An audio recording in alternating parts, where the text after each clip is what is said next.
All right, guys, so we are going to start on the reproductive system in this lecture. And so we'll get through as much as we can. I think I'm going to stop after the ovarian cycle, and then we'll pick up after that. Likely this will be 3 separate videos because this is kind of a large chapter, and the first part where we go through meiosis and sperm and egg production is kind of complicated, so I'd like to break it into a couple smaller parts. Okay, so let's go ahead and get started. All right, so for our overview of the reproductive system, we're just going to talk about function and general organs like we do with most of our systems. So everybody kind of is aware of the function of the reproductive system by now, all right? So the function is to produce offspring, all right? So there's kind of a few separate functions involved in that performed by the reproductive system. So obviously the first thing the reproductive system needs to do is to make the gametes, okay? And so these gametes are the sperm and the egg. Okay, so gametes just refers to the sperm and the egg. And then those gametes need to unite, all right? They need to come together. That's going to be through first intercourse and then fertilization. All right, so fertilization being where the actual egg and the sperm unite with each other. Okay, and so then once that happens, that embryo will be developing into a fetus, and then that fetus needs to be supported, all right? So this would be specifically a function of the female reproductive system, all right? And once that fetus has developed, it will be delivered, which also is a function of the female reproductive system, okay? And so that's kind of the functions involved in producing offspring. So let's talk about structures. So with the reproductive system, there are primary sex organs and there are accessory sex organs. So the primary sex organs are those organs that produce gametes. Whoops. All right, so they're going to produce gametes and they're going to release sex hormones. Okay, and so this is going to include the ovaries and the testes. So they produce the gametes, the sperm and the egg, and they release the sex hormones, estrogen, testosterone, progesterone, those hormones. Okay? So then the other organs associated with the reproductive system, they're going to be accessory reproductive structures. Okay, so we're going to discuss these accessory organs as we go. They're going to include the external genitalia, various ducts involved in carrying eggs and sperm, and glands that secrete, obviously not hormones, right? But they're going to secrete other secretions to help support the either egg or sperm, depending on if we're talking about males or females. Okay. So that's our overview. We have our 2 categories of organs. So we have the ovaries and the testes being primary, everything else being secondary. All right, so now let's talk about gamete production. Okay, so we give a special name to the production of sperm and the production of the egg. So for making sperm, that's called spermatogenesis, right? So this is going to be making sperm. And then oogenesis for making the eggs. All right, so that's just referring to this process that we're going to be talking about of making either a sperm or an egg. Okay, and so there's some terminology relating to meiosis, which we're about to talk about meiosis because that's how we're going to make our sperm or our egg. And so let's go through some terminology first to help kind of clarify some concepts and things that are going on with meiosis. So first of all, let's differentiate between a diploid and a haploid cell. Okay, so most body cells are going to be diploid, all right? And sometimes this is abbreviated 2N. Okay, and so diploid cells have 2 sets of chromosomes. All right, so 2 complete sets of chromosomes. That's going to be in our diploid cells, okay? And so there are 23 sets. All right, so times 2, that's why we have total of 46 chromosomes. So most of your body cells are going to have 46 chromosomes, 2 sets, and you get 1 from your mom and 1 set from your dad, all right? So 1 from mom and 1 from dad. That's why we have 2 sets. So when an egg and a sperm unite, they each contain 1 complete set of chromosomes. And so when they're united, you end up with 2 sets of chromosomes. And so then all the cells that are made from that embryo, right, that it starts to divide and develop, all those cells are going to have 2 sets of chromosomes now. Okay, so then a haploid cell, abbreviated 1N, all right, haploid cells are just going to have 1 set of chromosomes. All right, so 1 set of chromosomes.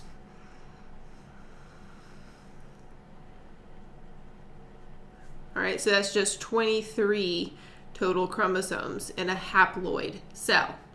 Okay, and so haploid cells are going to be their gametes. Okay, so our gametes are haploid.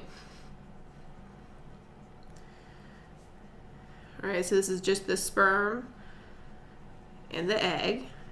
They're going to be haploid, so they're only going to contain 1 set of DNA. That's why when they unite, they form a diploid cell, right? Because each one of them initially was haploid and only contained 1 set of DNA. Okay? So then within our diploid cells, we have, again, 2 sets of chromosomes. And so the chromosomes in that cell that code for the same type of thing, they're called homologous chromosomes. Okay, so these are going to be 2 chromosomes that code for the same type of information. All right, so the same type of info. So for example, you may have gotten from your mother a chromosome that has the gene for hair color, all right? So maybe your mother had blonde hair, so you got the gene for blonde hair from your mother. That's the maternal chromosome that has that trait, all right? And your father maybe has brown hair, so the paternal chromosome has the brown hair trait on it, okay? So they both code for hair color, so they're same type, right? But they may not be identical. There might be little differences, but that's why they are the same type of info, okay? So homologous chromosomes are a chromosome that came from mom, that's the maternal, and dad, that's the paternal, right? And they're going to code for the same type of information. Okay, so they're homologous, right? Okay, good. So diploid cells are going to contain homologous chromosomes, all right? So these are found in diploid cells.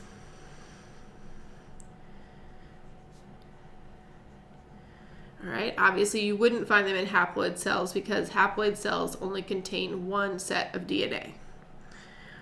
All right, so now let's just differentiate between mitosis and meiosis. So last semester at A&P 1, you learned about mitosis. And so the purpose of mitosis is to perfectly replicate cells. Okay, so you start with 1 cell and you end up with 2 cells that are identical to the original. That is the point of mitosis. All right, so with mitosis, we want to make exact copies. Okay. And so with mitosis also, whoops, I wrote that on the wrong line. All right, let's try that again. So we want to make exact copies. Okay, and so with mitosis, we're going to start with a diploid cell, 1 diploid cell, and we're going to end up with 2 identical diploid cells. So again, we're making an exact copy of the original. So if we start with a diploid cell, we're going to end with a diploid cell, and it's going to have exactly the same chromosomes that the original did. That's mitosis, and you learned all about that in A&P 1. So then meiosis, the purpose of it is to make gametes. All right, and we're going to see that each gamete is not exactly the same as, every other gamete. There is variation between gametes, right? Every sperm is slightly different from another sperm, and that helps to kind of add diversity to a population. So that's the reason your mom and dad, right, if you have siblings, they had multiple children. And if you have like a sister, right, you're a girl, you have a sister, she's not going to look exactly like you because the sperm and the egg that formed you are completely different from the sperm and the egg that formed your sister. And we'll look at why they're different. Okay, so meiosis makes gametes. They're not identical. Okay, and so with making those gametes, let's just write not identical. Okay, and so with those gametes, we're going to start with one diploid cell. But what we're going to end up with is 4 haploid cells. Because remember, gametes are haploid. Okay? All right, and so gametes have half the amount of chromosomes that our diploid cells have. Okay. And so one last topic before we go through the process. You should have hopefully learned about this, so this is just a little quick review with mitosis, all right? And we're going to start with the same material that we start with mitosis. So in mitosis, before we started actually dividing the cell, if you remember, those diploid cells went and duplicated all of their chromosomes, and then they condensed the chromosomes into this structure where it looks like an X. Okay, so this is a duplicated chromosomes, and it's made up of these 2, right, sister chromatids.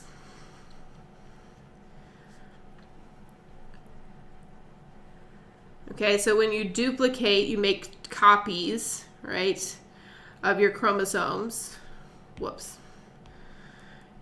You end up with 2 identical sister chromatids. Okay, so these are identical copies.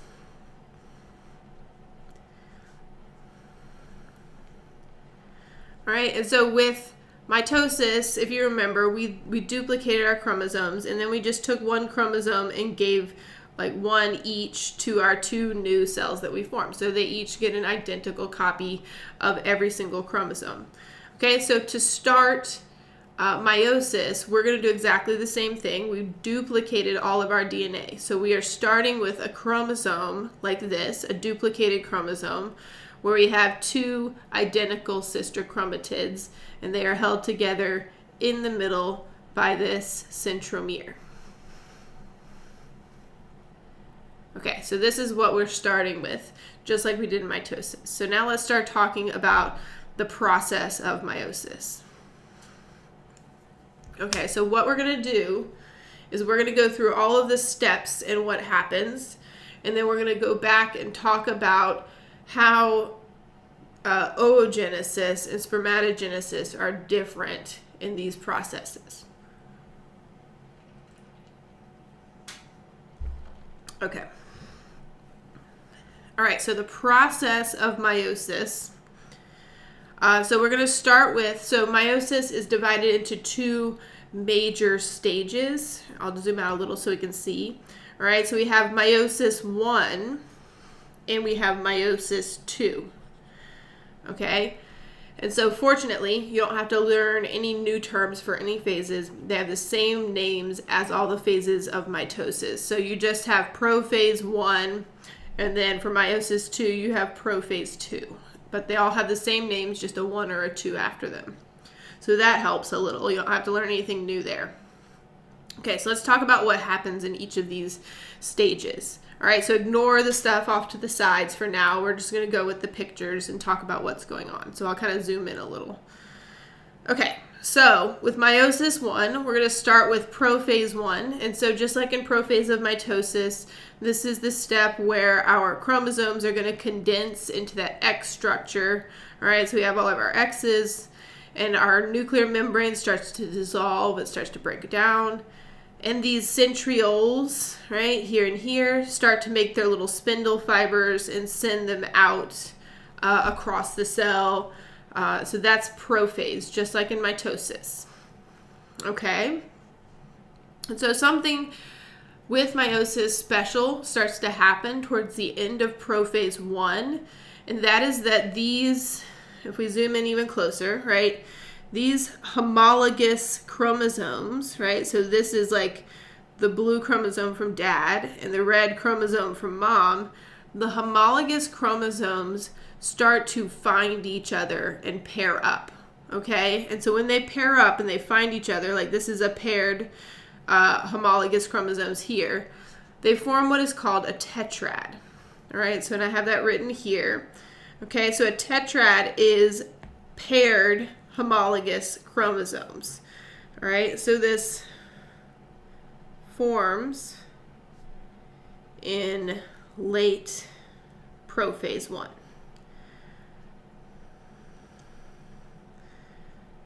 Okay, so those homologous chromosomes, the maternal and paternal chromosomes, find each other. So like the mom hair color gene, the dad hair color gene, they're going to find each other and pair up to form a tetrad, okay?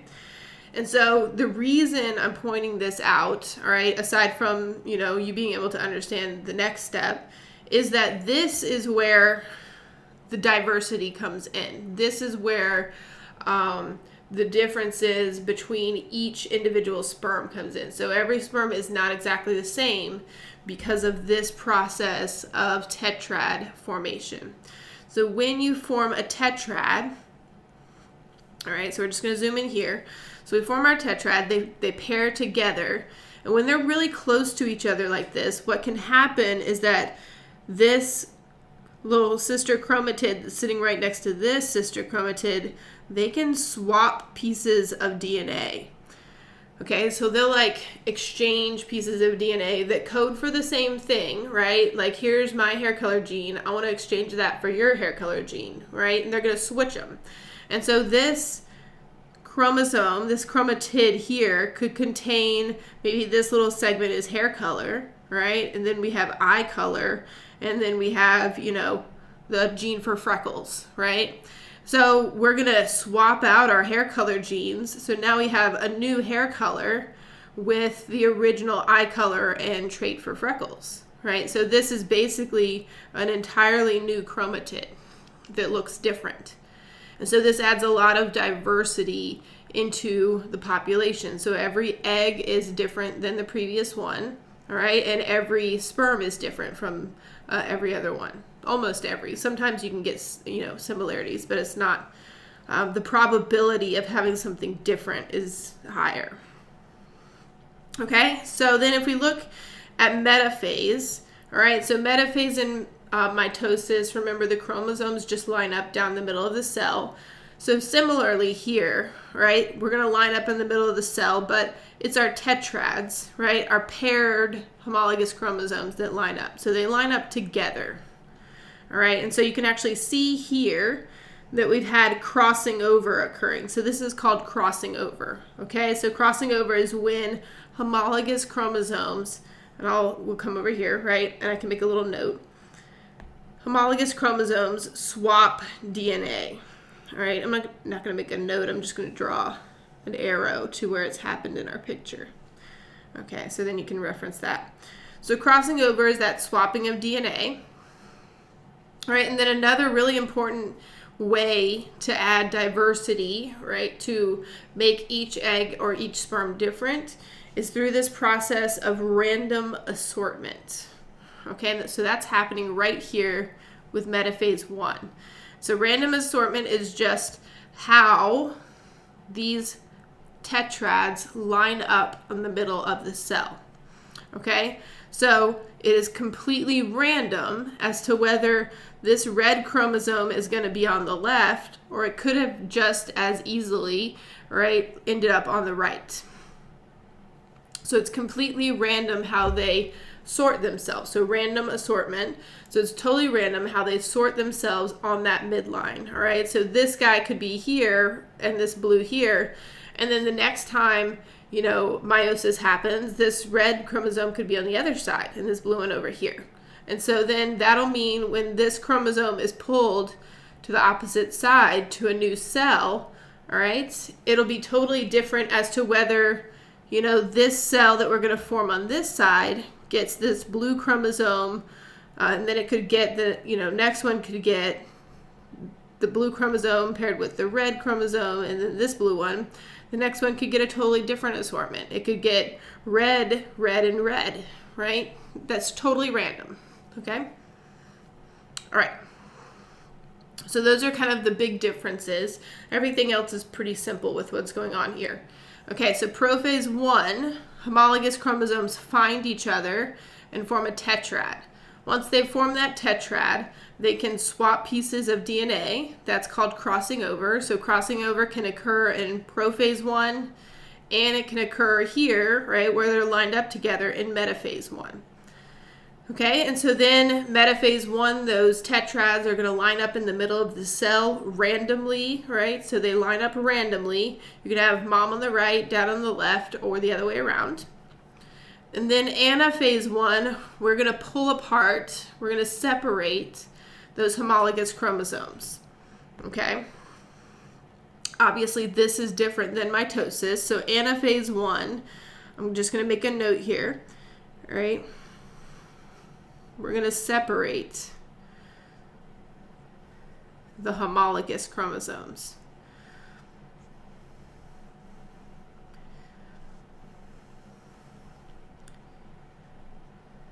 Okay, so we are going to pull them to opposite sides of the cell. All right, so then we're going to start dividing our cytoplasm. So cytokinesis, so this is telophase 1. And so same as in mitosis, we have this cleavage furrow that forms to kind of pinch the cell into two separate parts. All right, and so now we have formed our two separate cells, right, with now they each have one set of DNA, right? Because remember, we took our homologous pairs and we've separated them and given each new cell only one set of chromosomes. So that means that these cells here that we just formed are going to be haploid cells. All right, so after telophase 1, we now have haploid cells. Okay, and that's because we took our homologous chromosomes and we separated them and we put one from each pair of homologous chromosomes into separate cells, right? So this cell has one complete set of chromosomes and this cell has one complete set of chromosomes.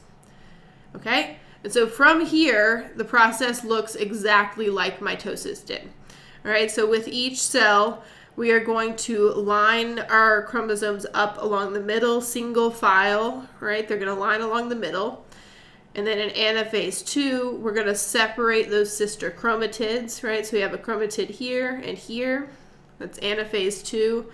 Remember that centromere that's holding them together is going to dissolve, and the sister chromatids are going to be pulled to opposite sides. And then telophase 2, we're going to divide the cytoplasm, and then we'll end up here with our 4 haploid cells.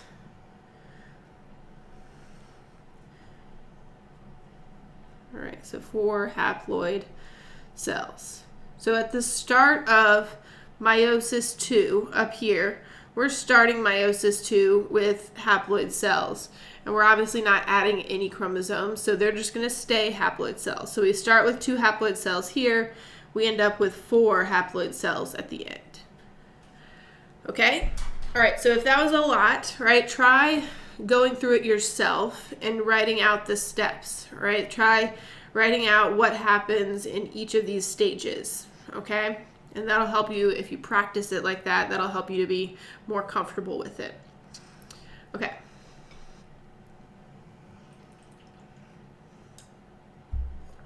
All right, so now let's talk about actual sperm production and egg production. Because to make our sperm and our egg, we have to go through these steps of meiosis, but there's different things that happen differently, and of course everything gets a different name if we're talking about sperm or egg. All right, so let's talk about the specifics now. So let's start with the sperm because it's a little simpler. Okay, so spermatogenesis, again, is just production of sperm. Spermatogenesis starts at puberty. All right, so there's no sperm production until puberty. All right, and the appropriate hormones are present. Okay, and so the sperm cells come from these stem cells. Okay, so they're called spermatogonia. All right, and they're stem cells. So stem cells can undergo mitosis.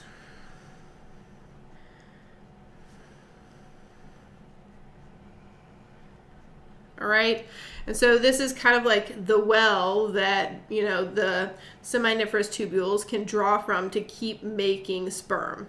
Okay, so you'll have your spermatogonia. It'll split through mitosis to form diploid cells, and then one of those, each of those diploid cells could go on to make a sperm. Okay, and so these spermatogonia are going to be present for life for the males.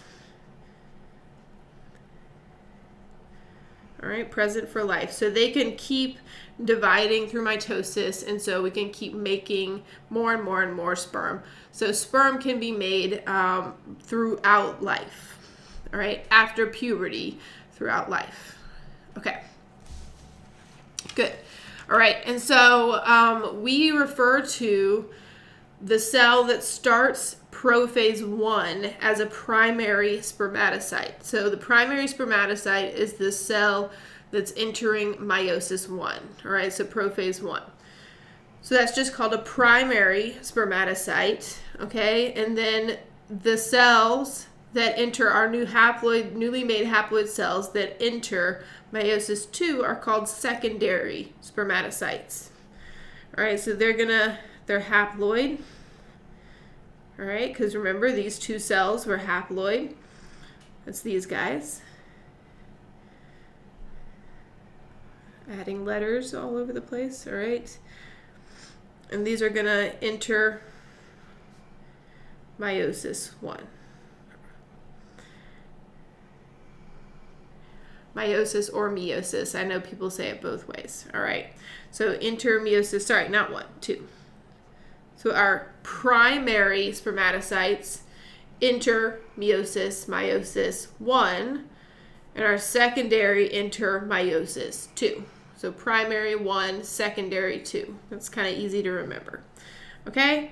And so then at the end of meiosis II, right, we've made our 4 final haploid cells. These cells are called spermatids. And so obviously, just looking at them, they're not sperm yet. Okay, so they need to go through a process of development to become sperm. That process is called spermiogenesis. All right, so this process is going to convert the spermatid to sperm. Okay, we'll talk about that process when we get to the male reproductive system and we look at the seminiferous tubules. And we'll talk about the process of spermiogenesis. Obviously, the cell is going to need to lose a lot of cytoplasm. It's going to need to gain a flagellum, and then there's some other structures that are added too. So we'll talk about that later, okay? But make sure you know, right? So our stem cell that we get, our cells that, like our primary spermatocytes, the cells that are going to undergo meiosis, they come from spermatogonia. Spermatogonia are present for life in males, right? And so then you have a primary spermatocyte that starts out meiosis I. That'll go through all of these steps until we form our 2 new haploid cells here. These are called secondary spermatocytes. So secondary spermatocytes start meiosis II. They go through the process of meiosis II. We end up with our 4 haploid cells at the end. Those are called spermatids, and then they can go through the process of being converted to sperm. All right, so now let's talk about females. So oogenesis, making our eggs, very different timing-wise from spermatogenesis. So very interestingly, I think this is so cool, all right? Oogenesis starts at 3 months after conception, okay? So for females, eggs are being made in the womb of their mother, okay? So 3 months after conception, eggs are being made, okay? And so the stem cells for oogenesis are called oogonia, okay? And so oogonia are gone after birth.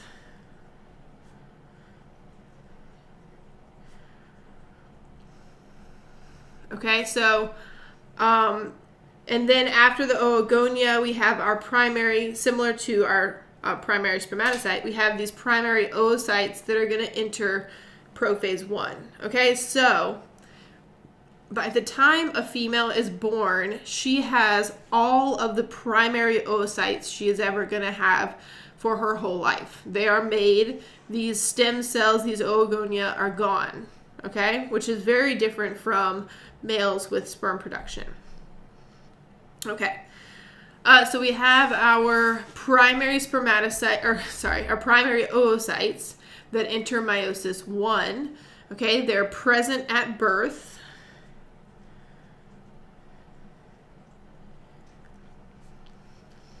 So these guys are going to be present when the female is born, and they're going to be arrested, kind of paused, right? So they're on pause at prophase 1.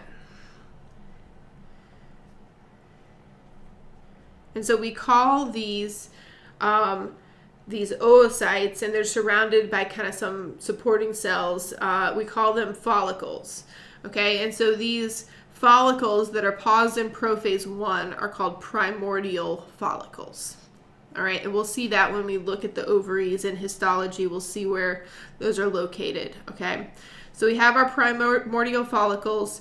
They're kind of like on pause, kind of like hibernating in prophase 1, waiting for their signal to start developing further.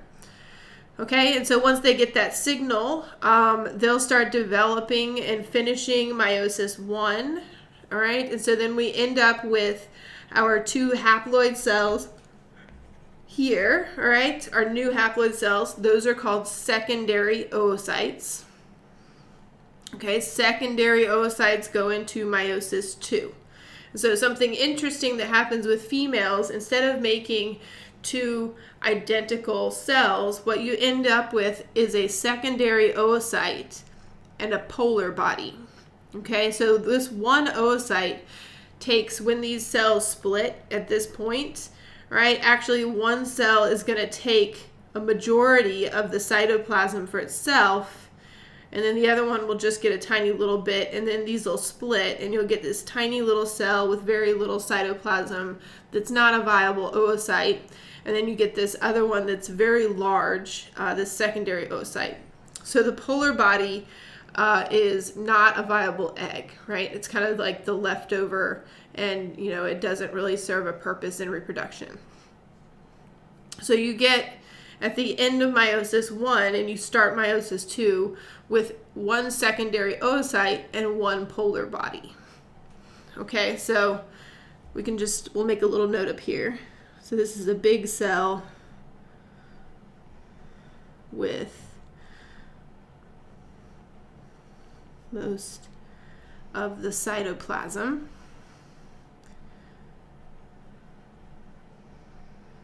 Just so you guys can remember, that's our oocyte, and then the polar body is kind of like the little leftover cell. Okay, and so the secondary oocyte is what's going to go through meiosis II. All right, and meiosis II is going to pause again at metaphase 2. Okay, and it's going to pause at metaphase 2 until fertilization occurs. All right, so the egg that is actually ovulated is like on pause in metaphase 2 until it encounters a sperm. Okay? All right, and so then we end up with, at the end, our 4 haploid cells, and what we actually end up with is 1 oocyte, right, and 4 polar bodies. Okay.